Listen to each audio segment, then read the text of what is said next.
Hello guys, आप सभी का स्वागत है मेरे YouTube channel sister study studio पर। तो आज हम करने वाले हैं हमारी फर्स्ट फ्लाइट का पोयम 6 जिसका नेम है अमांडा और जिसके ऑथर है रॉबिन क्लीव। ओके, अगर आपको कोई भी डाउट होता है तो आप मुझे कमेंट सेक्शन में बता सकते हैं, और अगर आपको ये नोट्स चाहिए तो आप मेरी इंस्टाग्राम आईडी पर मुझे मैसेज कर सकते हैं। तो आइए चैप्टर को स्टार्ट करते हैं। तो जो अमांडा है, इसमें हम पढ़ने वाले हैं एक लड़की है अमांडा, जो कि 14 या 12 इयर्स की ही गर्ल होगी। और इस चैप्टर में वो हमेशा शिकायत करती रहती है और ये बोलती रहती है कि उसकी मम्मी जो है हमेशा उस पर नैग्ड करती रहती है। ठीक है, कभी बोलती है कि don't bite your nails, don't hunch your shoulders, तो यही सब। ठीक है, आइए पोएम का मैं आपको एक एक्सप्लेनेशन दूंगी। फर्स्ट आंसर पढ़ेंगे, फिर उसका एक्सप्लेनेशन देखेंगे। ओके, उससे पहले हम एक सेंट्रल आइडिया देख लेते हैं पोएम का। पोएम का सेंट्रल आइडिया ये है कि जो पोएम है वो डील करती है एक स्मॉल गर्ल के साथ जिसका नेम है अमांडा। और इस चैप्टर में हाईलाइट किया गया है एक स्ट्रगल जो कि ये अमांडा जो है वो फेस करती है। और जो पॉइंट है रॉबिन क्लीव, उन्होंने इस पॉइंट को इम्पॉर्टेंट समझा है कि जो चाइल्ड है उसको कभी भी उसकी फ्रीडम और स्पेस से डिनाई नहीं करना चाहिए। हमेशा उस चाइल्ड को फ्रीडम और स्पेस मिलनी चाहिए जो उसको चाहिए। तो it is parents who are responsible for proper upbringing of the child. तो ये डिपेंड तो पेरेंट्स पे ही करता है कि वो रिस्पॉन्सिबल हैं कि वही अपने चाइल्ड को किस प्रॉपर तरीके से फ्रीडम और स्पेस उसको देते हैं और किस तरीके से उसको एक अच्छा चाइल्ड बनाते हैं। ठीक है, but that should not make a child feel trapped. Means मतलब वो उस तरीके से उसको फ्रीडम और स्पेस दें जिसकी वजह से चाइल्ड जो है वो थोड़ा अच्छा फील करे, ना कि ये कि वो हमेशा नैग्ड करते रहते हैं इस तरीके से। ठीक है, खैर अमांडा जो है वो प्रिपेयर्ड है ये एक्सेप्टेंस करने के लिए सोसाइटी को। मीन्स यहाँ पे जो उसकी मम्मी है वो कुछ उसको इस तरीके से बनाना चाह रही है कि जिस तरीके से सोसाइटी को चाहिए होती है कि एक गर्ल इस तरीके से हो, इस तरीके से उसकी मम्मी उसको बनाना चाह रही है। एंड वो कहती है ठीक है, पर ऑलवेज़ नहीं, हर वक्त कि वो ऐसे मत करो, ऐसे मत करो, इस तरीके से। और उसको फ्रीडम जो है, उसको फ्रीडम चाहिए और वो ट्रेन नहीं ले रही है अभी। ठीक है, and her imagination is not given enough space. मतलब वो जो अपनी इमेजिनेशन रखती है उसमें भी उसको इतनी स्पेस नहीं मिल रही है, क्योंकि उसकी सोच कहीं ना कहीं वहीं तक रह रही है कि सोसाइटी इस तरीके से मुझको चाहती है। एंड यही सब चीज़ें उसको बहुत गुस्सा कर देती हैं। मतलब ये सब चीज़ें जब हमको ये करता रहता है बार बार कि ऐसे करो ऐसे करो, तो हम थोड़े चिड़चिड़े टाइप हो जाते हैं। वही होता है उसके साथ भी। एंड यहाँ पे जब वो कुछ सोच रही होती है तो वो ये सोचती है कि काश मैं एक ऑर्फन होती, यानी वो सोचती है कि मैं विदाउट पेरेंट्स की होती। क्योंकि जब उसको लगता है कि हर वक्त ये ऐसे नैग्ड करते रहते हैं तो फिर इससे अच्छा वो सोचते कि मैं ऑर्फन नहीं होती। बट हाँ, उसके ख्याल गलत है। And the continuous nagging has thus made her moody. और वो हमेशा जो उसको नैगिंग होती रहती थी, उसको मम्मी उसकी नैग करती रहती थी, इसकी वजह से वो मूडी बन जाती है। मतलब हर वक्त अपने मतलब जो उसका मन चाहता है वो वही करती है एंड सोचती नहीं है, बस जो आता है वो कर देती है। और बहुत ही सोचती भी रहती है, फालतू थॉट्स अपने माइंड में वो लाती रहती है कि काश मैं ऐसी होती और ऐसी होती। ठीक है, तो ये था सेंट्रल आइडिया। अब हम स्टैंजा 1 पे जाते हैं। स्टैंजा 1 में जो उसकी अमांडा की मम्मी हैं वो ये कहती हैं कि don't bite your nails Amanda, don't hunch your shoulders Amanda, stop that slouching and sit up straight Amanda. यानी वो कहती हैं कि तुम अपने नेल्स को बाइट मत करो। हमेशा वो उसको इंस्ट्रक्टेड दी जाती है कि तुम अपने नेल्स को बाइट मत करो, तुम थोड़ा लेज़ी सी सिटिंग मत करो, थोड़ा अपने शोल्डर्स को पेंट मत करो, अपने शोल्डर्स को मतलब स्ट्रेट रखो। और जो उनका टोन था, मतलब जिस तरीके से बोल रही थी, अपने इंस्ट्रक्शन दे रही थी, वो बिल्कुल भी फ्रेंडली नहीं था। ऐसा लग रहा था कि वो बहुत ही ज़्यादा गुस्से में है और बहुत ही ज़्यादा हर वक्त नैग करती रहती हैं और उनका नेचर भी नहीं अच्छा लग रहा है इस तरीके से। बट वो उसको इस तरीके से बनाना चाह रही है जिस तरीके से उस सोसाइटी चाहती है कि हर एक चाइल्ड इस तरीके से हो। ठीक है, The point here locuses as the aspect related to the upbringing of a child girl and how parents go any limit to bring her proper sense to their child. और इस यहाँ पे हमें ये भी बताया गया कि एक पेरेंट कितना कुछ अपनी लिमिट भी क्रॉस वो कर सकता है अगर उन्हें उस प्रॉपर सेंस में वो चाइल्ड चाहिए. तो अमांडा जो है वो ट्रेंड हो रही है कि how the society want to be a part, कि वो कैसे होनी चाहिए एक सोसाइटी में रहने के लिए. एंड प्रेशर जो है कि हाँ तुम्हें ऐसा ही होना है, इसकी वजह से वो बहुत एंग्री हो जाती है. वो अपना बिहेवियर मैनर सब खो देती है क्योंकि वो सोचती है कि हर वक्त ऐसा ऐसा बनो, जो उसका मन करता है वो फिर वही करती है. वो बहुत मूडी बन जाती है. ठीक है. देन स्टैंजा 2 में बोला है कि there is a language emerald sea where the sole inhabitant is me a mermaid drifting blissfully. यहाँ पे जो लैंग्वेज है उसका मतलब है कि बिल्कुल कोई भी फोर्स ना करे उसको ऐसी जगह. ठीक है. और एमरल्ड सी मतलब एक ग्रीन कलर का सी हो, और सोल इनहैबिटेंट इज़ मी मतलब कि वहाँ पे सिर्फ़ और सिर्फ मैं ही हूँ. सोल यानी एक जो आत्मा है वो, और इनहैबिटेंट यानी सिर्फ मैं ही हूँ वहाँ पे. और एक मरमेड वो होती है ना जो मतलब आगे से एक वुमेन होती है और पीछे से जो उसकी बॉडी होती है वो एक फ़िश की टेल होती है. और ड्रिफ्टिंग ब्लिसफुली यानी जो बहुत ही धीरे धीरे तैर रही हो खुशी से. तो अब वो इस जब उसकी मम्मी ये सब बोलती है कि डोंट बाइट योर नेल्स और हंच योर शोल्डर्स, तो वो इस रियल वर्ल्ड में ना अपने आप को बहुत सफोकेटेड पाती है. मतलब वो सोचती है कि हर वक्त ऐसा करो नहीं. तो वो अपनी एक इमेजिनेशन में जाती है और वो सोचती है कि मैं एक मरमेड होती वहाँ पे मैं बहुत. और मरमेड जो है ना वो एक सिंबल है फ्रीडम का, मीन्स एकदम आज़ादी हो जिसको.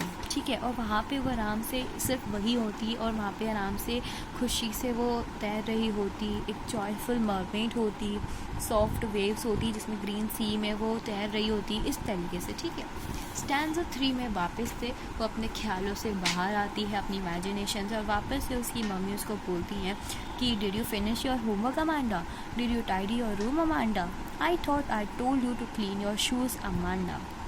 फिर वो ये कहती हैं कि वो वापस से उसको डांटने लगती हैं और पूछने लगती है कि तुमने अपना होमवर्क ख़त्म किया, तुमने अपना रूम साफ़ किया जिस तरीके से मैंने बोला था, क्या तुमने अपने शूज़ साफ़ किए. ये सब वो उसे वापस बोलती हैं. वो चाहते हैं कि ये बिल्कुल डिसिप्लिन रहे और जिसका जो फ्रीडम है वो खोए ना, बट फिर भी उसको जो अमांडा है वो सोचती है कि कहीं ना कहीं मेरी फ्रीडम जो है वो ख़त्म हो रही है. मीन्स जो उसमें फिर बोला जाता है कि वो एकदम कूल नहीं रह पाती है, वो इन सब चीज़ों से बहुत गुस्सा हो जाती है. ठीक है. देन स्टैंजा 4 में वापस से वो अपनी इमेजिनेशन में आती है और सोचती है कि काश मैं ऑर्फन होती, रोमिंग द स्ट्रीट, मैं स्ट्रीट में घूम रही होती, and I pattern soft dust with my harshed bare feet. यानी मैं अपनी बेयर फीट यानी जिस पे कोई कवर्ड यानी विदाउट शूज़ और विदाउट स्लीपर्स के सिर्फ फीट में से मैं अपने सॉफ्ट डस्ट यानी मिट्टी पे डिज़ाइन बना रही होती बहुत ही धीरे धीरे. एंड वो कहती है कि जो साइलेंस है वो बहुत ही गोल्डन है और जो फ्रीडम है वो स्वीट है, क्योंकि उसे साइलेंस चाहिए. और उसे साइलेंस इसलिए चाहिए क्योंकि हर वक्त उसकी मम्मी उसको बोलती रहती है ऐसा करो, तो 2 मिनट में उसको साइलेंस नहीं मिलता. तो इसलिए वो सोचती है कि साइलेंस जो है वो कितना गोल्डन है. और फिर वो ये भी सोचती है कि जो फ्रीडम है वो बहुत स्वीट है, जो कि उसको लग रहा है कि मुझे फ्रीडम नहीं मिल रही है. ठीक है. नाउ स्टैंजा 5 में हमें वो वापस से अब क्या करती है, अब अभी उसकी इमेजिनेशन थी कि वो काश वो ऑर्फन होती. अब वापस से वो अपने ख्यालों से बाहर आती है और वापस से उसकी मम्मी उसको बोलने लगती हैं कि don't eat that chocolate Amanda, remember your acne Amanda, will you please look at me when I am speaking to you Amanda. यानी अब उसकी मम्मी ये कहने लगती हैं कि तुम चॉकलेट मत खाओ, तुम्हें अपने एक्ने यानी पिंपल्स याद है ना कि चॉकलेट खाने से तुम्हें पिंपल्स आ जाते हैं, तो will you please look at me when I am speaking to you. तो अमांडा ये कहती है, फिर अमांडा की मम्मी इसे ये कहती है बार बार कि तुम मुझे देखोगी जब मैं तुमसे बात कर रही हूँ. तो इतने सारे सेट ऑफ इंस्ट्रक्शंस उसे दिए जाते हैं, उसको बोले जाते हैं, तो उसकी वजह से वो बहुत ही ज़्यादा मतलब वो चॉकलेट भी नहीं खा रही है बिकॉज ऑफ पिंपल्स. तो वो सोचती है कि फ्रीडम ही ज़्यादा स्वीट है और बार बार इसकी मम्मी उसको बोल रही है, तो वो सोचती है कि साइलेंस जो है वो बहुत ही ज़्यादा गोल्डन है. और इस सोसाइटी की वजह से कि हमारा अपीयरेंस कैसा होना चाहिए, इसकी वजह से वो एक चॉकलेट तक नहीं खा पा रही है।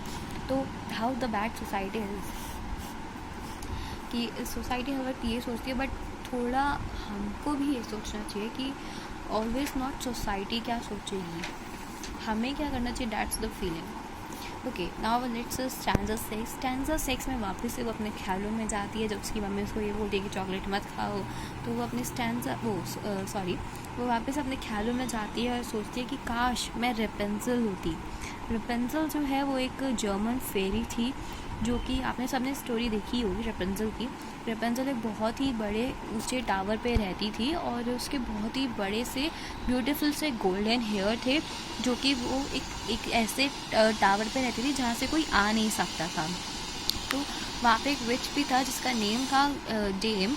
तो शी वॉज हेल्ड कैप्चर, उसको डेम ने पकड़ के वहाँ रख दिया था, बट उसके बाल जो थे वो इतने बड़े थे कि वो अपने बालों को नीचे डालती और उसकी मम्मी उनको चढ़ के आ जाती थी उससे मिलने टावर पे।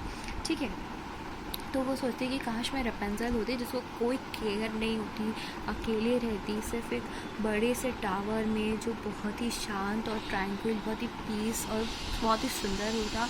और फिर वो ये भी कहती है कि मैं कभी भी अपनी ये ब्राइट गोल्डन हेयर नीचे नहीं डालती कि इससे कोई चढ़ के ऊपर आ जाए, है ना। और वो ऐसा क्यों सोचती है, वो ऐसा इसलिए सोचती है क्योंकि उसको लगता है कि फ्रीडम और साइलेंस दोनों ही स्वीट और गोल्डन है। ठीक है, अब वापस से जो स्टैंजा 7 है उसमें उसकी मम्मी वापस उसको बोलने लगती है कि stop that sulking at once Amanda, you are always so moody Amanda, anyone would think that I mad at you Amanda. यानी वो ये कहती हैं कि इतना अपसेट मत हो, इतना गुस्सा मत हो अमांडा, तुम हर वक्त मूडी हो गई हो, जो मन में आता है वो करती हो और हर कोई यही सोचेगा कि मैं तुम पर बस नैक कर रही हूँ, यानी हर वक्त मैं तुमको चिल्लाती रहती हूँ, तुमको इरिटेट करती रहती हूँ। बट हमें तो यही लग रहा है रीड करके, हर वक्त always she use to be say that don't do this, don't do this. तो इसलिए उसको लगता है कि freedom is sweet and silence is golden. तो आपको ना एग्जाम में ये भी आ सकता है कि डिस्क्राइब कीजिए कि जो साइलेंस है वो उसको गोल्डन क्यों लगता है, फ्रीडम जो है वो स्वीट क्यों है। तो आपको सब में ये डिस्क्राइब करना पड़ेगा, हर एक पैराग्राफ में आपको पता भी चल रहा है कि क्यों ये सब है, तो आप उसको डिस्क्राइब करके आ सकते हैं ईजिली 5 नंबर के क्वेश्चन में। ओके, अब हम कर लेते हैं इसके पोएटिक डिवाइसेस। तो फर्स्ट इसमें पोएटिक डिवाइस जो है वो है एलिट्रेशन, यानी रिपीटिशन होना, जैसे कि स्टॉप डेट स्लाउचिंग या फिर स्टॉप डेट सल्किंग। तो दोनों में एस जो है वो रिपीट हो रहा है। ठीक है, फिर एल्यूशन है। एल्यूशन मतलब जब हम किसी एक कैरेक्टर को सोचते हैं, लाइक वो सोचती है कि अमांडा सोचती है कि मैं काश मरमेड होती, तो मरमेड जो है वो तो एक इमेजिनेशन थी ना, तो वही एल्यूशन है। और रेपेंसिल जो है वो भी एक इमेजिनरी थी, कोई रियल में नहीं थी, तो इसलिए वो भी एल्यूशन है। देन एक और पोएटिक डिवाइस है इसमें मेटाफोर। मेटाफोर है कि यहाँ पे उसने किसी चीज़ को किसी और से कंपेयर किया, लाइक ऑर्फन, उसने खुद को कंपेयर की, काश मैं ऐसे ना होती ऑर्फन होती। फिर वो सोचती है कि मैं लैंग्वेज एमिरेट्सी में होती, जो कितना ही शांत होता है, इतना सब कुछ होता है।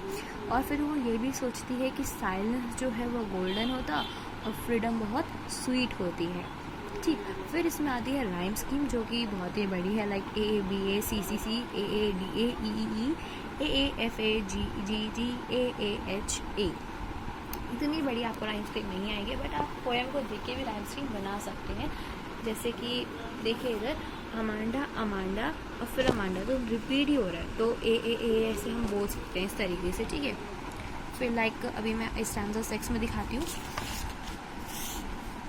लाइक स्टैंजा 6 में रेयर, वो केयर, रेयर और हेयर, तो केयर और रेयर हम भी ले सकते हैं और हेयर को अलग से किसी और के साथ जोड़ सकते हैं। ठीक है, तो इस तरीके से आप राइम स्कीम भी खुद बना सकते हैं। तो चैप्टर हमारा यहाँ फिनिश हो गया। अगर आपको कोई भी डाउट है आप मुझे कमेंट सेक्शन में बता सकते हैं, और अगर आपको ये नोट्स चाहिए तो आप मेरे को मेरी इंस्टाग्राम ID sneha20056 पर मुझे मैसेज करके ले सकते हैं। तब तक के लिए स्टे ट्यून, मिलते हैं अगली वीडियो में।